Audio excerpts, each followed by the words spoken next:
The rain didn't fall. It attacked, like the sky had grown angry with the earth. Toby's black SUV hydroplane spun out like a leaf in a storm, then slammed against a tree with bone-snapping force. The airbags burst, windows shattered. His life, once polished, loud and untouchable, went silent. Before continuing this wonderful story, I'd love to know where you're watching from. Drop your city or country in the comments. I read every one, and if this story of Toby touched your heart even a little, please consider subscribing to the channel. There's so much more ahead. Moments of love, betrayal, and quiet redemption. I'd be honored to have you along for the journey. Let's continue it. He opened his eyes. He saw white ceilings, smelled disinfectant, and felt nothing below his waist. "You're paralyzed from the waist down," the doctor said. 6 words. That's all it took to end a legacy. Toby had been the king of Lagos tech apps, angel investors, Forbes articles, and front-page features. He owned cars that roared and a mansion that echoed. He had a wife, Linda, who wore diamonds like they were skin. She held his hand when he cried in that sterile room. But only for a week. Soon her eyes no longer held pity, only boredom. By the time Toby was home, Linda came back late, perfume on her neck, attitude on her lips. "I didn't marry you to be your nurse," she spat one evening. "Hire someone, or I'll file." She stopped pretending. The woman who once kissed his forehead now walked past him like he was furniture. He posted a job, live in Maid, cook, clean, assist, basic care. That's how Amaka arrived. 23, slippers worn thin, a single brown bag. Her eyes told stories her mouth never did. Stories of foster homes, of fists, of prayers whispered into hard pillows. She rang the bell. A tall man in black opened the iron gate, gave her a look like she was luggage. "You're the maid?" "Yes, sir. My name is Amaka." He led her through the compound. White marble, gold railings, silence. She looked up at the mansion, but what hit her most wasn't the size. It was the cold. The man led Amaka through endless halls. Every surface shined, but it was the kind of shine that came from expensive polish, not warmth. At the end of the corridor, a double door opened. Toby sat in a wheelchair, back turned to the door, staring out the window. He didn't turn as she entered. "You don't look like a nurse," he said after a pause. Amaka stepped in quietly. "I'm not, sir. I'm here to clean and cook." He turned now. His face was sunken, beard unshaved, his shirt wrinkled, but his eyes, those still burned, like dimmed coals. "Are you afraid of me?" he asked. Amaka looked up and met his gaze. "No, sir. I've seen what real fear looks like. You're not it." A strange quiet followed. She expected a command, a dismissal, something. Instead, he blinked, slowly, like he hadn't heard honesty in a long time. "Your room is in the servants' quarters, behind the kitchen. You follow my wife's orders. You don't touch anything that isn't yours. And don't ever take photos. This isn't Instagram." "I understand, sir. Don't speak unless spoken to." "Understood." He waved her off with a tired hand. The man in black led her away, into a tiny room. One bed, one fan, one shelf, but it was clean, and it was hers. She sat down, exhaled, and smiled faintly. After everything she'd been through, even this was a small victory. That evening, she cooked yam porridge with scent leaves and dried fish. Nothing fancy, just warm, familiar. She brought the tray upstairs. Toby eyed the food. "Hope it's not poison." "It's not even salty," Amaka replied with a soft smirk. He took a bite, paused, swallowed. "It tastes like home." For the first time since the accident, something flickered across his face, almost like peace. Morning came with murmurs. Amaka was sweeping the marble floors when the front door creaked open. Linda slipped in, shoes in hand, eyeliner smudged. Her red gown shimmered like sin. Perfume lingered in the air like guilt. She stopped short, saw Amaka. "What are you staring at?" she barked. Amaka lowered her eyes instantly. "Good morning, Maka." Linda scoffed and stormed up the stairs.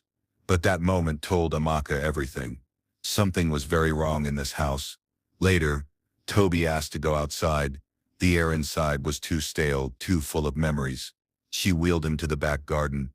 It was lush and untouched. Birds hopped along the fence. Hibiscus bloomed like tiny suns. I forgot sunlight could feel like this, he whispered.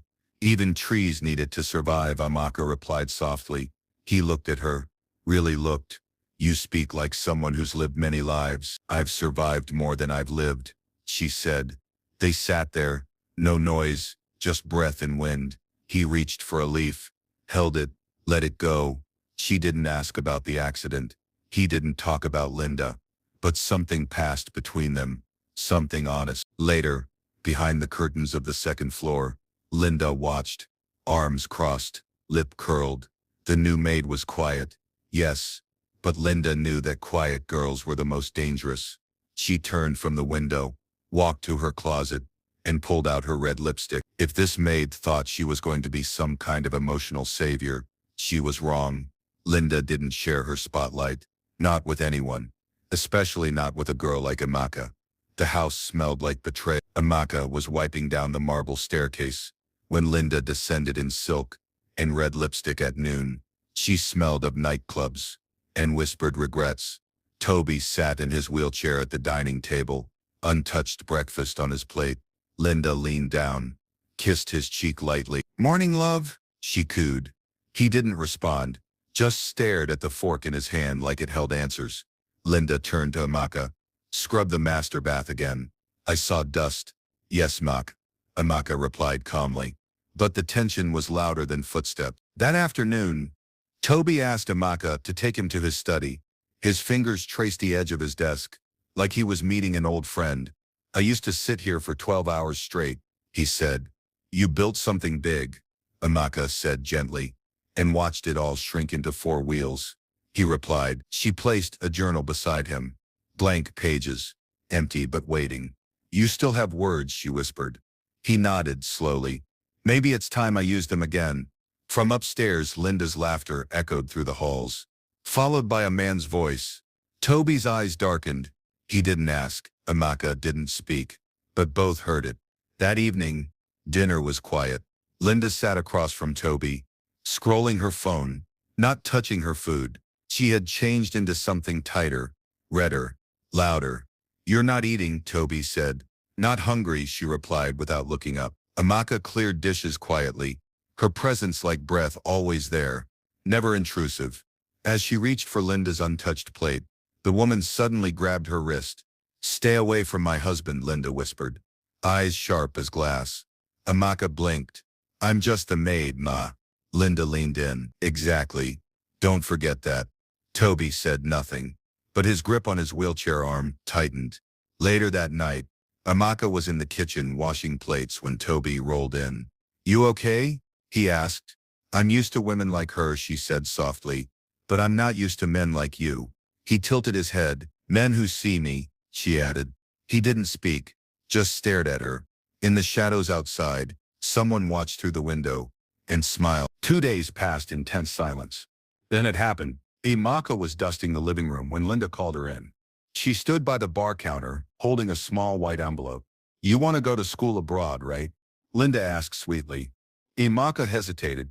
Yes, Ma. Linda handed her the envelope. Give this powder to Toby in his tea. Just once. It'll help him sleep better. Amaka opened the envelope slightly. White powder stared back.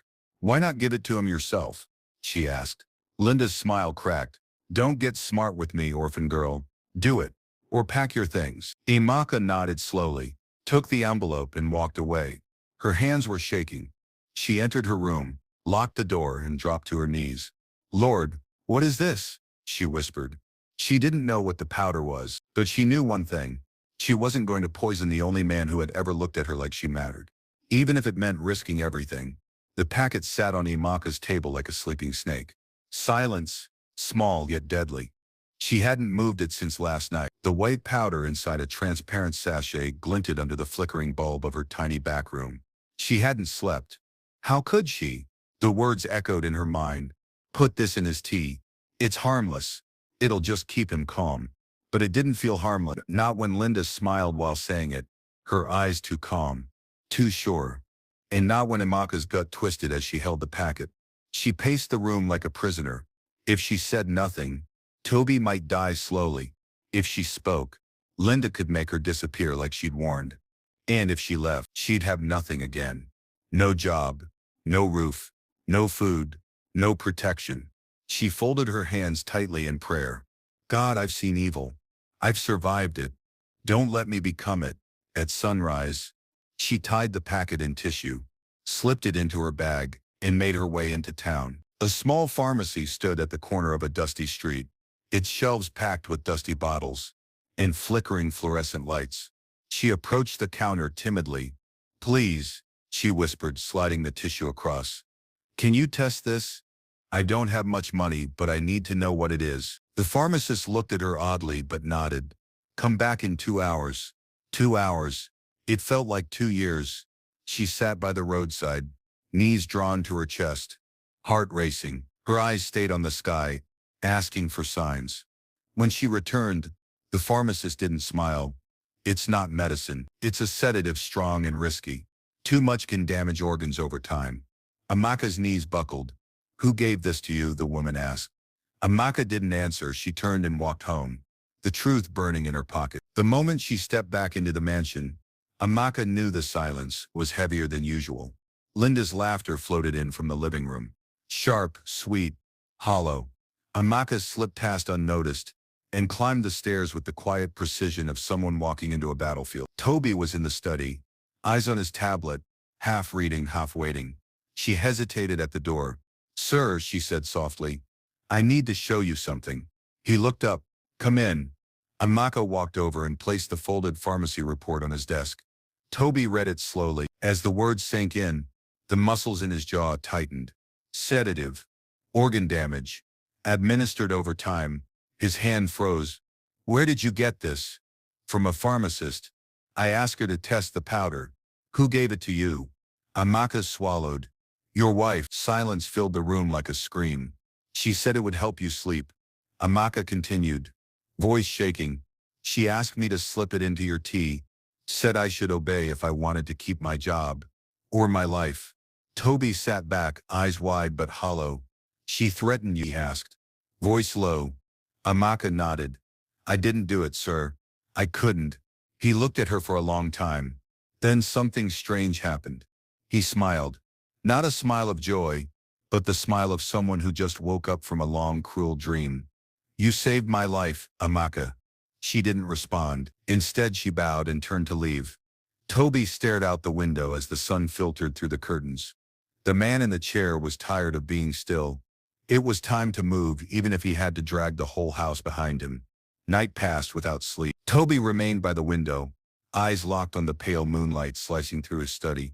His mind spun, not with fear, but with fury sharpened by betrayal. So this was how it ended? Not in a dramatic fall, not in court, but quietly, in his own home, in his own food. A slow disappearance, a soft death. And she, the woman he gave everything to, thought he'd never see it coming. He replayed her lies, the fake smiles, the sudden nights out, the way she laughed too loud when she thought he couldn't hear. Linda didn't just fall out of love. She fell into ambition, power, greed. But Amaka had stepped in like a quiet angel in a house, filled with shadows. She hadn't poisoned him. She hadn't run. She chose the hard road, the honest one. At dawn, he called his lawyer. Get the papers ready. Everything. I want Linda removed from the will and start the divorce proceedings quietly. Yes, sir, came the voice on the line. Toby disconnected. Then he dialed another number. A private investigator he once trusted during his startup days. Follow her. Every move. Every text. I want to know everything. He tossed the phone aside and wheeled to the mirror. The man staring back wasn't broken. He was awakening. When he returned to the breakfast table, Amaka was already serving tea. She glanced at him, cautious, searching. You okay, sir? He looked up slowly. I'm more than okay. She smiled faintly. You look different. Toby nodded. Because I finally know the truth. And now, I'm ready. Ready for what? He looked at her, voice calm but fierce. To take back everything that's mine. Linda's tone had changed, but her eyes hadn't. Suddenly she was soft, syrupy, the wife who once doted on Toby before the accident. That afternoon, she entered the room with a glass of chilled juice and a smile rehearsed in front of too many mirrors. I made this for you, she said sweetly, brushing dust off his shoulder. You look tired. Toby didn't flinch. He glanced at the glass, then back at his tablet. Thanks. I miss this, she said, lowering herself beside him. You and me. He finally looked at her. Do you? She touched his wrist gently. I was scared. The accident. Everything. It broke something in me too. Her voice trembled just enough to feel real, but it wasn't. Toby knew performance when he saw it. That night, she joined him at dinner, serving his soup with a shy smile. Let's try again, she whispered. No more fighting. Amaka watched quietly from the kitchen doorway. Her hands tightened around the tray.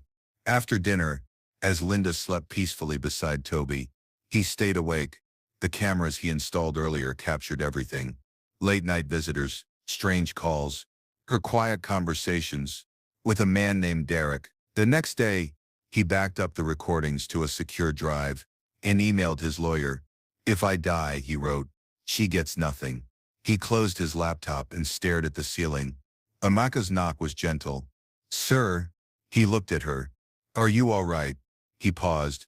No, he said, but I'm no longer helpless. The next morning, Linda wore white linen and perfume too loud for sunrise. On the patio, she poured juice into Toby's glass. Let's go away for a few days, she cooed. You and me, just like old times. Toby nodded slowly. Sure, a little getaway might do us good. But behind that nod was a plan already in motion.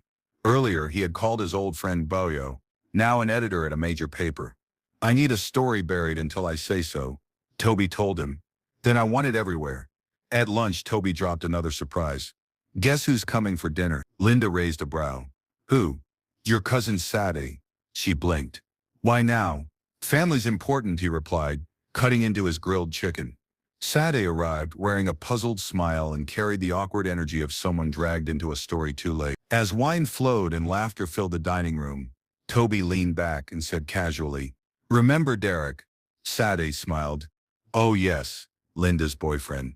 The one with the neck tattoo. The air stopped moving. Linda's wine glass froze midair. What? Sadie glanced between them. Was I not supposed to say that? Linda forced a laugh. You're confused, but it was too late. The bomb had dropped. The silence was heavy. Toby leaned forward, his voice low. Do you love him? Linda's face paled. Toby, this isn't. Don't lie, he said, pulling a paper from beneath his tray. This is from the lab. That powder you gave Amaka. It wasn't vitamins. Linda stood abruptly. You're delusional. He tossed the paper on the table. You tried to poison me. The air. Sadie recoiled in her seat. Amaka stepped in, holding the lab's sealed envelope.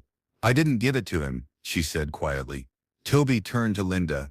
You see? Not everyone can be bought. Linda's eyes brimmed with tears. Toby, I panicked. I thought I was losing everything. You were, he replied coldly.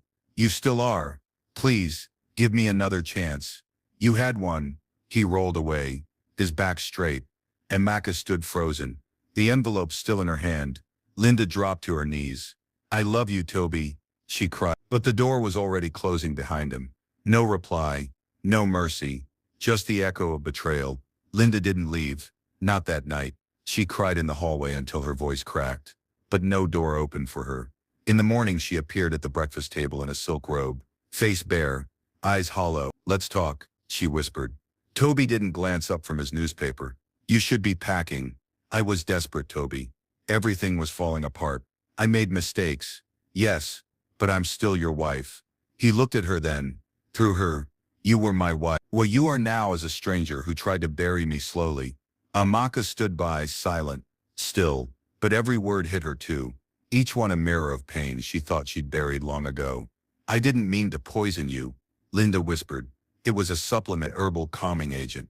Toby dropped a file on the table. Lab results. It would have corroded my liver in 3 months. She reached for the file. He stopped her with a glare. I forgave you the first time, when you started disappearing at night. I closed my eye, but I won't do it again. He wheeled back. By noon, you're gone. Upstairs, Linda packed, but not clothes. Not yet. Instead, she called Derek. It's over, she whispered into the phone. He's divorcing me. He exposed everything. It paused. Then Derek's voice. Then we handle it our way. Linda stared at herself in the mirror. The silk robe, the ruined eyeliner, The woman who had it all, and destroyed it herself. If he wants war, she said, then war he shall have. That afternoon, Amaka swept the corridor outside Toby's study. The sunlight hit the marble tiles in gold waves. But her thoughts were cloudy. She remembered Linda's look before slamming her door. That wasn't regret, it was rage. She wanted to warn Toby, but how? He had been through enough already. Inside, Toby tapped on his tablet. Legal files, financial transfers, a complete restructuring of his estate. Linda would get nothing, not even the Jaguars she once flaunted. He was methodical now, cold, but when he called Amaka in with coffee, something changed. You're quiet today, he said. She nodded. Just thinking. He studied her for a moment. You've been more than staff, Amaka. You've been strength. She tried to speak but hesitated. I don't want to cross lines, he continued, but you're the first person I've trusted in years. A soft tension filled the room. Amaka turned to go. Amaka, she stopped. If I asked you to stay, not as a maid, but as my partner, what would you say? She turned slowly. I would say you're rushing, and I would ask, do you love me, or do you just love what I did for you? Toby blinked, then smiled. That's a fair question. They said nothing more. But in the silence, something formed, something more honest than passion. A bomb. By evening, the storm returned. This time, not in the clouds but in leather jackets and cold metal. 3 men arrived at the mansion gate. One had a scar across his lip. Another wore gloves, even in the Lagos heat. Derek watched from across the street, engine running inside. Amaka felt it first. A ripple, a wrongness. She stepped out onto the porch. The street was too quiet. The dogs weren't barking. Her phone buzzed. Unknown number. He's not safe. Protect him. She ran to Toby's study. We need to lock the house, she said, breathless. Now, he didn't question. Just pressed the panic button, hidden under his desk. Steel doors slid into place. Alarms blared once. Outside, the men stepped back, surprised. Then one of them raised a sledgehammer. Inside, Toby reached for the intercom. Security team, we've got visitors, but no answer came. The cameras blinked. Dead. Linda. She must have cut the backup lines. Downstairs, glass shattered. They're in, Amaka whispered. Toby wheeled toward the safe room. Get in, he ordered. But you. Now, Amaka. She obeyed. Heart pounding. Toby entered last, pressing the lock. Outside, footsteps echoed through the house. A voice growled. Find him. Amaka trembled. They're here to kill you. No, Toby said. Steady. They're here to finish her mistake. He opened his tablet. One last trick. GPS pings. Emergency call override. Silent distress code. Let's see how long they last. Minutes passed, like hours. Then, sirens. Real ones. The shadows ran, but nowhere fast enough. Toby had learned the hard way. Trust no one. Prepare for everything. As the police led the attackers away, Toby held Amaka's hand. I told you, he whispered. I'm not helpless anymore. Linda didn't leave quietly. She sobbed for hours, trashed the guest room, screamed through the hallways like a banshee caught in a storm. But Toby didn't flinch. Not once. He had already filed the official papers. Divorce. Final. Irrevocable. Still, Linda didn't stop. 2 nights after the confrontation, Amaka overheard her on the phone in the corridor. He thinks it's over, but I've already spoken to someone. If I can't have him, no one can. That night, Amaka brought it to Toby. She's planning something. I don't know what yet. But her voice, it was cold, like steel, sir. Toby didn't blink. I believe you. He called his security head, upgraded the house system. Cameras, panic buttons, round-the-clock guards in plain clothes. Then he called an old friend, a private investigator, Taylor. I want every move documented. Days passed in silence, but the tension grew thicker. Linda, however, played calm. She began acting like a new woman, praying loudly in the morning, cleaning the living room, even offering Amaka skincare advice. Amaka watched her from the corner of her eye. It was a snake, learning to smile, and everyone in the house knew it. It began just after midnight. A power flicker, then silence. Amaka, half asleep in her small room, sat up sharply. The hallway light blinked twice and died. Somewhere outside, a soft thud. She didn't move. She reached beneath her bed and clutched her phone. Her fingers trembled as she texted Toby one word: noise. Inside his room, Toby was already watching. The security app on his tablet showed a shadow crawling past the west wall. Two masked men, armed. His hand hovered over the panic button, then pressed a silent alarm. A call went out to the backup team stationed 2 streets away. Amaka tiptoed out, barefoot, her heart thundering like thunder drums in her ears. She crept toward Toby's door just as one of the masked men reached for the window latch. A voice behind her whispered, "Don't move." Amaka froze. The third intruder had circled in. Before she could scream, the hallway light blazed back on. 3 armed guards stormed the corridor, shouting commands. The masked man turned, but it was too late. He was tackled to the ground. Another intruder, caught near the side gate, tried to flee but slipped on the wet tiles. He hit the ground hard. In under 5 minutes, all 3 were subdued. Amaka stood against the wall, shaking. Toby rolled out in his ear. "You okay?" She nodded slowly. "Yes, sir."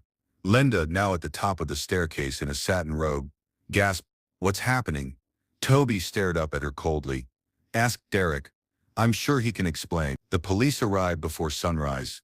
Toby sat calmly with the officers, showing them the footage. Live feed, captured audio, full facial scans. One of the intruders had already cracked under questioning. "He hired us," the man said. "Tall guy, dreadlocks. Goes by Derek." Linda's scream pierced the quiet. Toby didn't look at her. He was focused on the report in his hand. A receipt of a 400,000 naira transfer made from Linda's account to a known fixer. She tried to explain. "It wasn't me. I didn't know," Derek said. "It was for security. Private security for us." Toby turned his head slowly. "Then why was it in cash? And why didn't you tell me?" "I was scared. I thought you'd blame me." He stood. "Yes, stood." Linda's breath caught. You're walking." Toby took 2 steady steps toward her. "Yes, I've been walking for weeks." Her hands covered her mouth. "You were watching me all this time." "No, I was watching who you really are." The officers approached. "Ma'am, we'll need you to come with us." "What? No. Please." Toby handed over the file of evidence. "Attempted murder, conspiracy, and assault by proxy," one officer said grimly. Linda sank to the floor. "Please, Toby, please, please, don't let them take me." Amaka stepped beside him. Silent, steady. "She wanted me to poison him," Amaka said softly. Linda's eyes went wide. "Liar." The officer cuffed her wrists. "You're done, ma'am." Toby watched as she was led away, her cries echoing through the marble hallways. Then he turned to Amaka. "Let's clean the house, shall we?" She smiled for the first time in days. "Yes, sir. Let's." By morning, Linda was gone. No dramatic farewell. No screaming fit. Just a silent exit, with suitcases and smeared mascara. Her designer heels clicking one last time against the marble floor of the mansion she no longer belonged to. Toby watched her from the upper balcony. Standing. Yes, standing. Amaka stood beside him. Her breath caught in her chest. "You're walking." He smiled, soft and real. "Not just walking. I'm finally living." The house was quiet now. Peaceful. No venom in the walls. No shadows behind the curtains. For the first time since the crash, the mansion felt like home. Toby rolled up the blinds in the study. Sunlight flooded the space. Amaka had resumed her chores. Humming a quiet hymn, Toby called her into the room. "Come sit." She obeyed slowly, her apron still dusted with flour. "I meant what I said before," Toby said, "about how you saved me, not just from Linda, but from becoming a bitter man." Amaka looked down. "You didn't need saving, sir. You just needed someone to remind you who you were." He held out a small velvet box. "Then let me ask you plainly. Stay, not as a maid, but as the woman I want beside me for the rest of my life." Amaka blinked back tears. "But I'm no one, sir. You're someone who chose kindness when no one else did. That's everything." The box clicked open. A simple golden ring glimmered in the light. They married quietly. No media, no press, just vows exchanged in the garden, where Amaka once wheeled him through flowers, when hope was only a whisper between them. Toby wore a deep navy suit. Amaka, a soft cream gown gifted by one of Toby's cousins. No crowd, just a few friends, a priest and the birds who always returned to their mango tree. "I do," he said with steady eyes. "I do," she whispered, her voice trembling like the wind. The kiss was soft, the applause gentle, but the peace, eternal. Weeks passed. The house flourished. Toby returned to his startup, building again, but this time, with humility. He donated a wing to the spinal injury hospital that once held him in silence. Amaka ran a foundation for orphaned girls, helping them find shelter, schooling, and dignity. She never forgot where she came from, and neither did he. At night, Toby would sit beside her, hand in hand, whispering, "You taught me how to stand again." She'd smile, "And you taught me how to be seen." Linda never returned. Rumors swirled. She remarried a foreign investor in Dubai, but no one missed her name. The story of Amaka and Toby, however, lived on, not because of riches, not because of drama, but because sometimes the deepest scars lead to the most beautiful chapters. And sometimes redemption begins with a broom, a meal, and a heart that chooses love, even when life never gave it. If this heart-touching story moved you, don't let it be the last. Like, share among your friends, and subscribe to my channel. Please tell me in the comments what moment in Toby's story moved you the most. I'd love to hear what stayed with you. I read yours every comment and make my next story better. Keep the emotions flowing. Another heart-touching story is just one click away.